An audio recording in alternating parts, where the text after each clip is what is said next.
Hi everybody, good afternoon. It's really nice to see everybody out here today. So I think there's a wonderful bento in front of you. Please don't be shy. Please help yourself to it. Enjoy your meal as you listen to us if you don't mind. So by way of introduction, my name is John. I'm with Standard Chartered Bank and I run their commodity sales business for the region. So energy transition, carbon, that's a huge part of the business nowadays, right?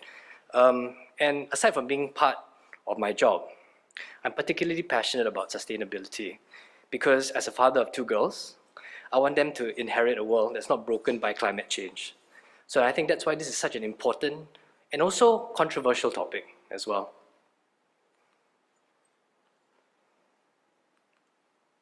So I think everyone in this room agrees that climate change is real. The science is there, it's clear. For us to avoid catastrophic climate change, we need to keep to our 1.5 degree pathway. And to do so, we have 570,000 gigatons of CO2 to emit. That's it, right? No more. Any more than that, we basically fail our targets. And we need to do this, we also need to get to net zero by 2050. Unfortunately, even with current targets in the current policies that we have, we're still going to see a 2.8 to 3.2 degree increase in surface temperatures. And unfortunately, that's really just not enough, right? For us to get to our 1.5 degree pathway, more needs to be done. So 1,800 companies, institutions, as well as government organizations have made public net zero commitments, okay? But unfortunately, the technology is just not there for some industries. For example, in manufacturing, steel manufacturing, for example, the cheapest source of energy is still going to be coal. And to actually migrate to renewables or sustainable fuels, that will require a huge amount of investment, and sometimes that's not even possible, right? So for the shipping industry, which is a bit closer to the home for everybody over here, quite clearly, there is no other commercially viable alternative to bunker at this moment. Clearly, I'm no expert in this area, right? But we couldn't get Tesla to go and install batteries into ships, could we? There is no way that will work in long-haul ocean-going vessels. So till that time where there is an alternative, the option here, and the most immediate option here, would be to look at carbon credits, right? But clearly, that is also controversial because critics say that it allows companies then to buy the ability to emit. It slows down innovation, and worst off, it delays the path to net zero. So just quickly on carbon markets, right? Just as a quick introduction. In carbon markets, there are two sorts, right? Broadly, there is the mandatory markets and the voluntary markets. So for example, in the compliance markets, that is government regulated. An example of that would be the EU emission trading scheme, which is the most common and the most liquid. There's the California cap and trade, which is in the US. The voluntary markets, however, are primarily based in Asia, as you can imagine, and as the name implies, it is voluntary. There is no government regulation that forces people to do this. And as you can expect, the prices for the voluntary markets, the credits in the voluntary markets are significantly lower than the compliance markets. For example, in a nature-based credit can price anywhere between $5 and $15, right? Whereas an EUA would be 60 euros per metric ton. Huge price differential. And not just that, in the voluntary markets, what actually happens is that it's so fragmented that the price can range anywhere from $2 to $90, depending on the quality of the credits. So price discovery, quality of credits, these are all problems in the voluntary markets. And that's something that Climate Impact X, or CIX, hopes to solve. So CIX is a proposed joint venture partnership between Standard Chartered, DBS, Temasek, and SGX, which hopes to address the problems of price discovery as well as quality of these credits. So at the core of this proposition, we have our core partners. Our solution partners we hope to use to help with price discovery. ratings, and obviously technology like satellite monitoring. And this is strategically based in Singapore for the wider ecosystem of financing and a strong regulatory framework over here. But I've said enough. Please allow me to introduce the panel because I believe you would rather hear from them. So without further ado, may I please introduce the panel, please?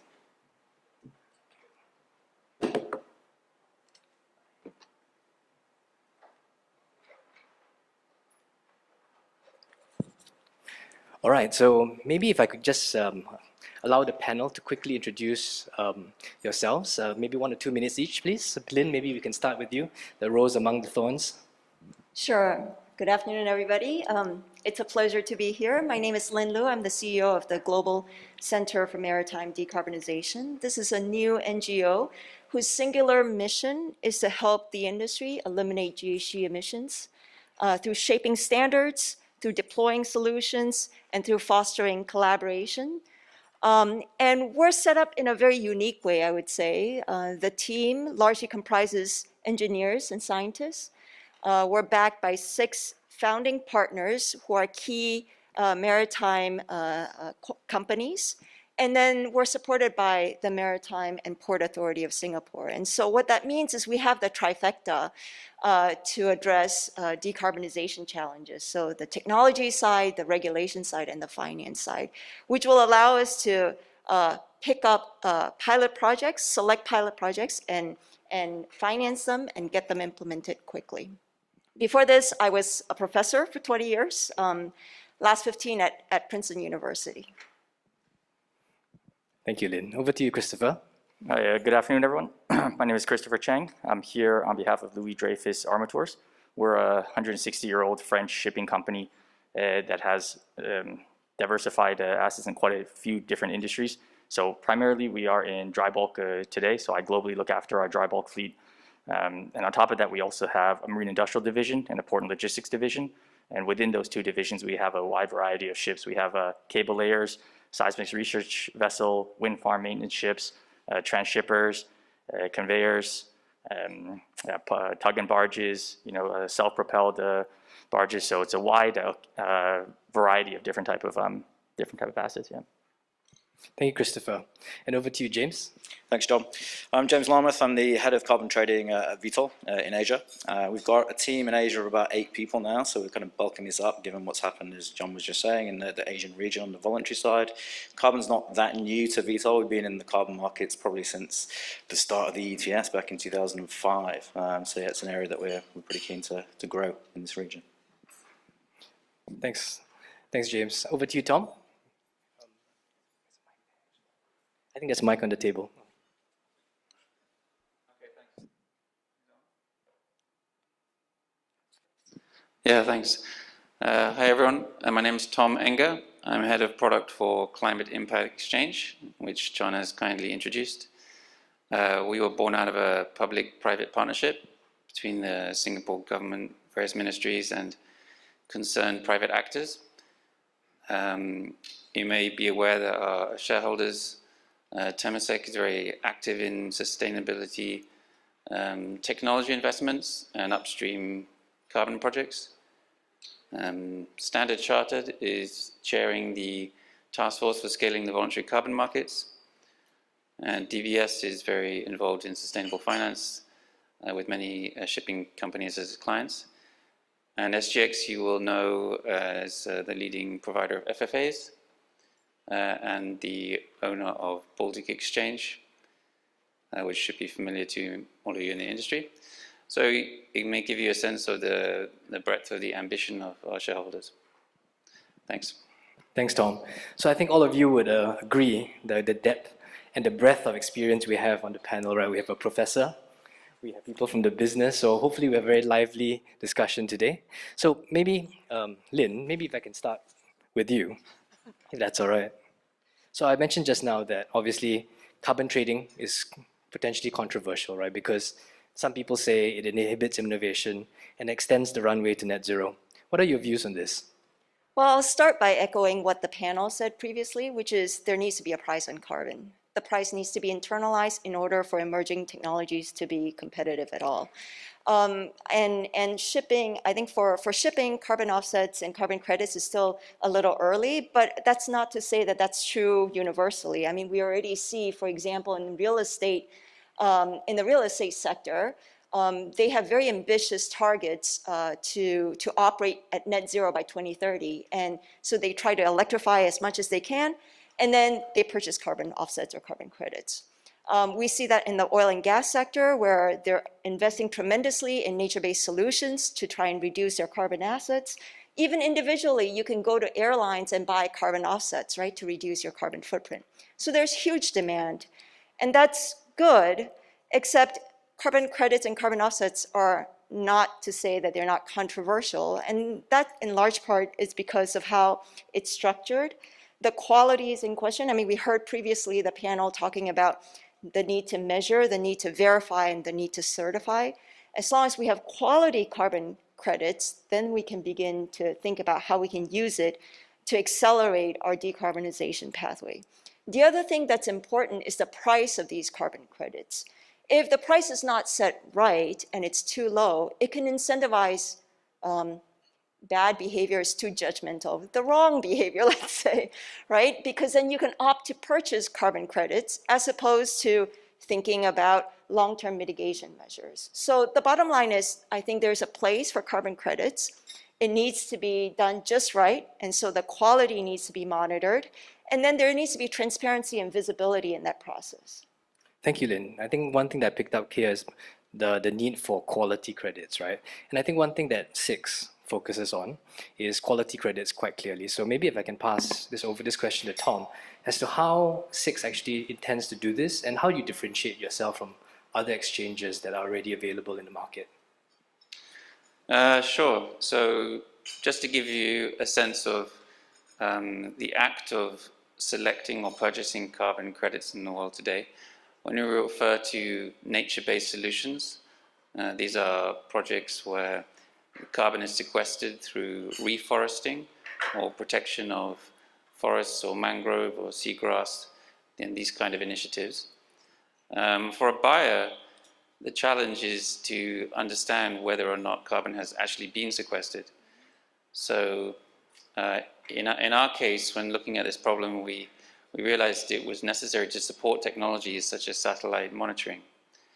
Because if you have to wait 2 or 5 years for an audit on your carbon project, it may not be clear that you have that carbon has actually been sequestered. Thank you, Tom. Appreciate that.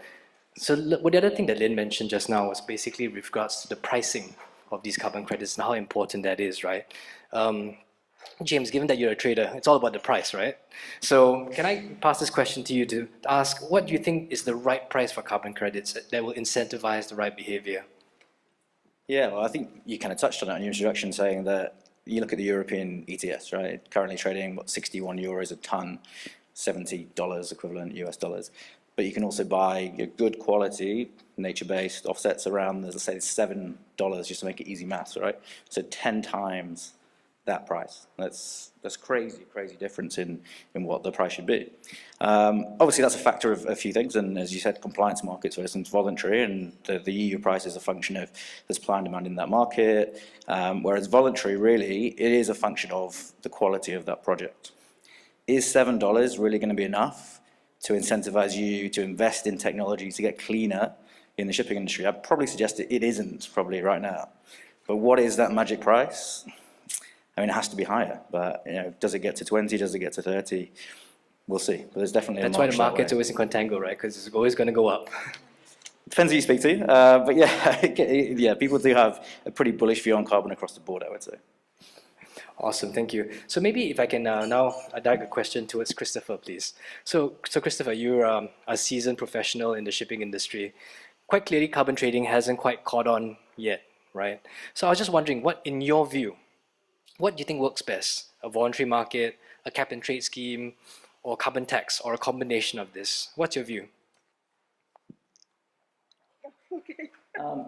It's a good question. I think if you want to ask primarily, up to now, why hasn't carbon trading, if you will, really been adopted in the industry? I think you touched upon it earlier, but the one sentence answer is that there's no regulation currently, there's no global regulation currently in place that forces ship owners to buy carbon credits or even encourages them to do so, right? And ship owners, by definition, if there's a regulation, we'll follow it. If there isn't, then okay, there's a lot of discourse about what should happen, right? So then if we go on to, okay, why hasn't there been a more widespread regulation or voluntary adoption of carbon credits? I think there's a couple reasons. Primarily, shipping is such a diverse industry, which is one of our greatest strengths. But when it comes to adopting something like this, is also a weakness. There's so many different branches of shipping, whether you're talking about containers, bulkers, tankers, niche business, and then there's different nationalities involved, this and that. And trying to come up to a consensus of what is the best thing to do going forward is quite difficult. Beyond that, I think shipping is also, we're one of the oldest industries in the world, and we're one of the slowest to adopt to new change and new technology, which is perhaps, ironically, something that some shipping companies take pride in. But anyways, it's even if you look at the reaction to IMO 2020, right? How did shipping companies react? Well, for the first couple of years, there was a big question about, is it going to be delayed or not, right? And even up until like the end of 2018, beginning of 2019, people are hoping, okay, this thing's going to get delayed. Then at some point in 2019, when people realized, okay, maybe this is actually going to happen, there was a lot of sort of last-minute discussion on what are we going to do. And even then, there was a lot of discourse and difference of opinion on the best way forward. And I think because of that, now we go forward into carbon credits and carbon trading. Whether or not it will be adopted, I think we're quite a far way out yet from seeing that. I know the previous panel touched upon it a little bit with the new regulations coming into play with CII. Maybe that will be the only solution for certain people with certain ships, but that's yet to be seen. But in general, I would agree with what Lynn said, that there's gotta, for an industry to stop using the fuel it's using now, that cost of that fuel has to go up one way or another, either relative to other fuels or just in and of itself. Thank you. Can I provide a counterpoint? So, Of course. I think shipping is a global industry, and that presents a unique opportunity. I think we look to IMO as the leading and the governing entity, and if there's a global policy in place, I think it can move needles for the industry. So while it's laggard because of that, I think the flip side is this is a huge opportunity for the industry because it's a global industry. And so, for example, on the table is this proposal to put on a carbon levy of $2 a ton of fuel. And $2 a ton of fuel is equivalent to about $5 a ton of carbon dioxide. But that amounts to $5 billion over 10 years. And that can be used as an R&D fund, right, to deploy projects, to deploy R&D so that we can accelerate the deployment of alternative fuels for the industry. So I think these are opportunities that we can think of that's unique to shipping precisely because shipping is a global industry. Thank you, Lynn. Sorry, can I just Of course, absolutely. We'll be done. I'll be done soon. Okay, first of all, I 100% agree. I think that a levy on fuel could be quite successful. I think the challenge that we would then have, and sorry, also to say that a $2 levy, the industry has absorbed rise in fuel prices before. I think we spoke about this the last panel touched upon it, and the moderator did, but fuel prices used to be significantly higher than they are today, and the industry managed, right? I think the industry can sustain quite high fuel prices. So I think a carbon levy, if you will, could be absorbed quite easily. I think the question would then become who would actually manage the funds, who would actually look after that R&D fund, and which solution would they go for, I think would be the question that people might have difficulty agreeing upon. But in general, I agree. So I'm going to push you a little bit further on that question, actually. So maybe to Lynn or Christopher, who would be in the best position to manage this money? And what investments are there out there that can help this problem? Yeah, so I think it needs to be a neutral organization, right? It can't be a flag state. It can't be the private sector. It needs to be a neutral organization that has the experience administering large funds, that has the experience managing large R&D projects. And better yet, if this organization has the support of forward-leaning flag states who can facilitate these kinds of projects, right? Who are open to trying different fuel types, to trying different bunkering projects. And through them, you then can surface discussions with the IMO as well. Thank you, Lynn. So I'm going to go over to James, right? Being a trader in the market and an active participant, what's your view on a trading market? So like a emissions trading scheme versus, say, a tax or a levy, as we discussed. So I think maybe looking at that in the context of the shipping industry, trying to put in place an emissions trading scheme could be very complex. So really trying to cap the amount of emissions globally and figuring out how many kind of free allocations you give out to various sectors could be very, very difficult. I mean, as you said, Lynn, it's a global industry. So having its own global scheme of some form kind of makes sense. Trying to do a global ETS when you've got so many disparate ETSs that the shipping industry goes into, for me, probably doesn't really make sense. The carbon tax idea, the levy, that could make some sense. I think maybe having a hybrid of the two, where you see this in some markets, so Colombia and South Africa being the most obvious examples, that have a carbon tax, and you're allowed to surrender a certificate, so say a nature-based certificate, similar to what CIX would be putting on the platform, against that carbon tax instead of paying purely the monetary figure. So that way you can incentivize investment in technology, in nature, and then you could get your cash as well to invest in bunkering of fuels and newer technologies that way. Okay, excellent, thank you. Actually, just hold that thought, right? So we're going to come back to this topic in a slightly different format. But before that, I'd like to hear from Tom, right? So Tom, you know, being part of CIX, CIX focuses on voluntary credits, right?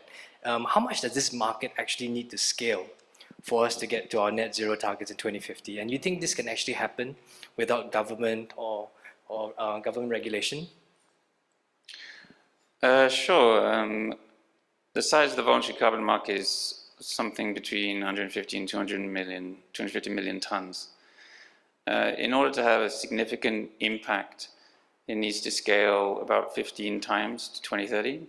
That's north of 1 billion tons, which is about the size of the Maritime footprint. And then scale 100 times by 2050, which is about 10 billion tons, or 1/3 of the total global footprint. To answer your question, it's not seen as possible for scientists or climatologists to achieve net zero without 1/3 of the lift coming from nature-based solutions or from voluntary carbon credits. And to put that in a shipping context, the EU ETS is only 10 or 20% of the maritime footprint. The world shipping market, of which 70% is coming through Asia, has to address, with some market mechanisms or levies or combination, the offsetting of its own footprint. Thanks, Tom. Appreciate that. So I think just to press a little bit further on this, right? Do you think we can achieve this without government stepping in and making it to a certain degree mandatory? Because do you think companies and the markets are good enough to handle this on their own? I think it's an and answer, not an either or, right? So you're going to have, as James said, regional or country-specific regulation. So for vessels that are touching the EU, there's 100% offsetting. But if you're outside the EU, then you have no regulation. And your choice is whether you make a socially conscious decision or you're reflecting the will of your stakeholders to offset your asset or offset your journey. And that comes down to a question of ambition or will. And it comes down to market forces, whether your competitors are doing it, whether they're greening their fuels or their products, whether you can compete in tenders, and that kind of action. So I think the market will drive some of these from its own behavior. Thank you. I think quite clearly the tide is in the right direction, right? Over 1,800 companies have already made that public commitments. And this year alone, I spoke to quite a few shipping companies. And while not too much has been done yet, everyone is talking about it, right? Everyone has good intentions and wants to do something. So maybe, Lynn, if I can bring back this question to you, right? So there's a significant price between the compliance and the voluntary markets. And it depends on geography, as you can imagine, right? But shipping is a global industry, right? How do we determine what the right price is to ensure a level playing field for everybody? I think the key is the level playing field. That's why I think if you have a global policy and if it were a carbon levy, That way, it's a level playing field. You don't worry about things that are unintended consequences from having patchwork unilateral regulations, where potentially a domestic seller can sell carbon credits on the international market, right, at a preferential rate. In that case, you can completely undermine the industry's decarbonization agenda. So I think this global policy is important, and seeing IMO as a lead for something like this, yes, I mean, there are challenges associated with that, but that ensures that no one's left behind, right? So that no single country, no single company is left behind because of it. Thank you very much. Christopher, maybe if I come to you, right, based on your experience, given your experience in the market, right, do you think that the shipping industry will ever come to an industry-wide agreement, something similar to what CORSIA has done for airlines? Difficult question, I know, sorry. It's a difficult one. I mean, certainly we have IMO that comes out with regulations for the shipping industry. I think with IMO itself, there's probably going to be internal discussions and division on exactly how, what the best thing that they want to do is, right? And I think the other flip side too is, again, what we saw with IMO 2020 is that they've come up with a regulation, but exactly how you adhere to that regulation is sort of up to the ship owner, right? So then, whether it's scrubbers or speed reduction or, whatever it may be. And so even if, they come out with let's say a industry-wide regulation, it still comes down to the shipping community to try and figure out the best way to actually address that. So beyond that, I think the question is, hey, will the shipping industry ever be able to, come to a consensus? And I think it will, but things will probably get harder before it gets better, right? I mean, realistically, we're probably going to see in the future maybe different countries imposing different types of procedures, and then finally shipping companies getting together and being like, okay, this is just too crazy to have a different regulation for each different country that we go to. Come on, let's all get together and force a common way forward. Solidarity, I hope that does happen, actually, to be honest. So, James, over to you, right? Basically, CORSIA and geocredits. So slightly stepping away from this topic so far. The CORSIA and geocredits have doubled in recent weeks, right? Almost trading to $6 or $7 per metric ton. Can you explain what happened in the recent spike, and where do you see the markets going from here? Sure, yeah. So, the GEO, as you said, so the global emission offset is the, I guess it's the CORSIA compliance instrument, but also you're seeing a lot of corporates looking at that as a minimum standard at which they're willing to buy. So they're not nature-based, like the CIX credits. They're mostly kind of renewables or technology-based from newer vintages, so productions. So you've seen this wave. I think the last panel talked about this wave of ESG money coming in. You're seeing new desks being started in various funds, various trading houses, various banks.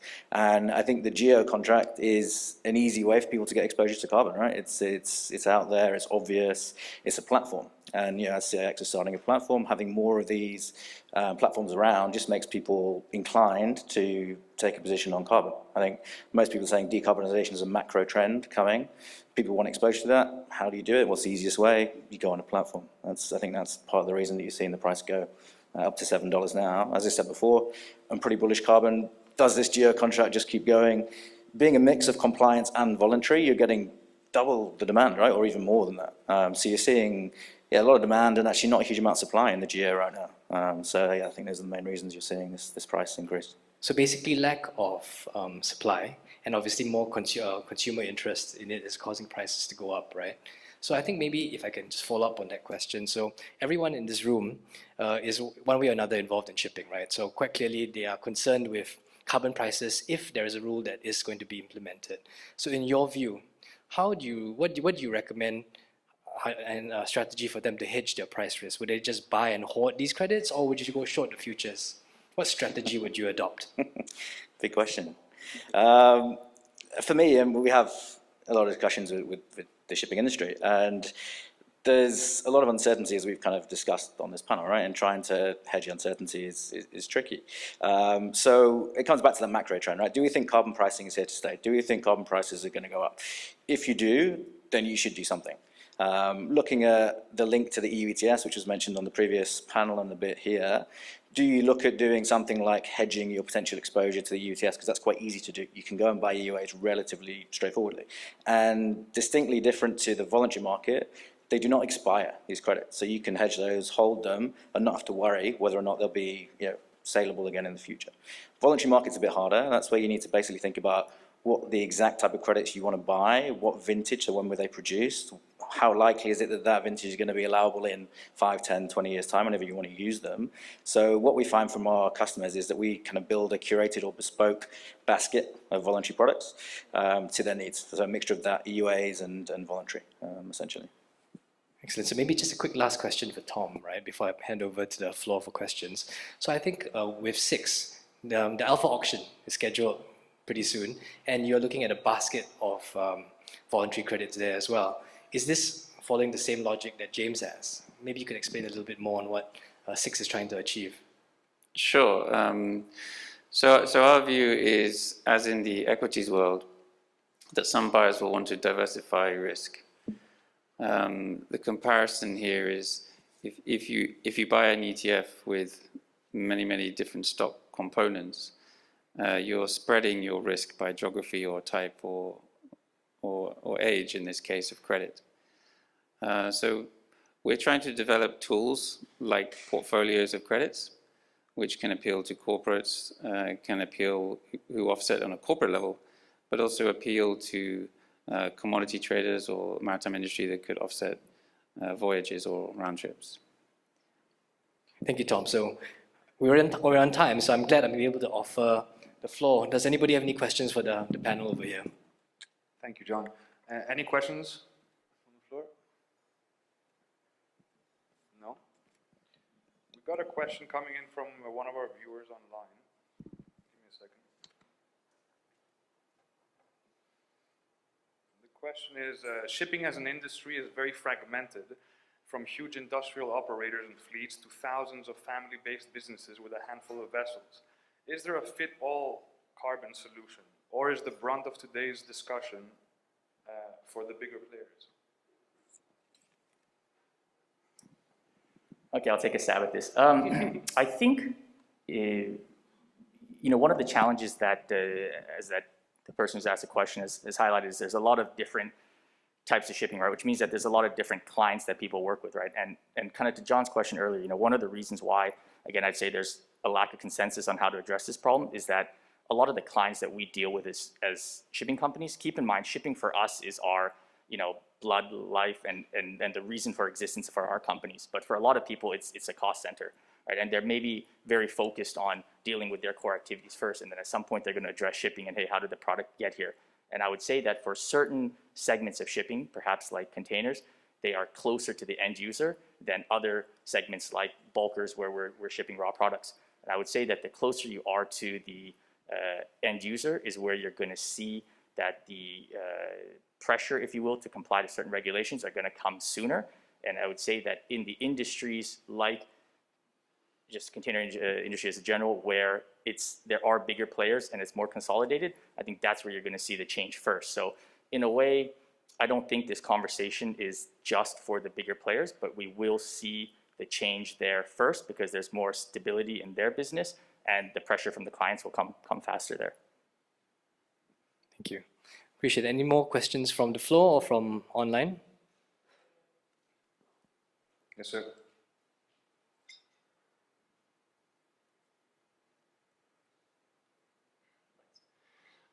Thank you for the great discussion. I just had a quick question around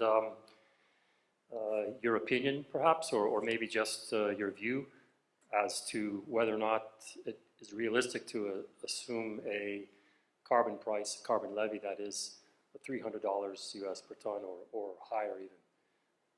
Is it good? Is it bad? What's your opinion? And is it realistic to consider that we'll get there?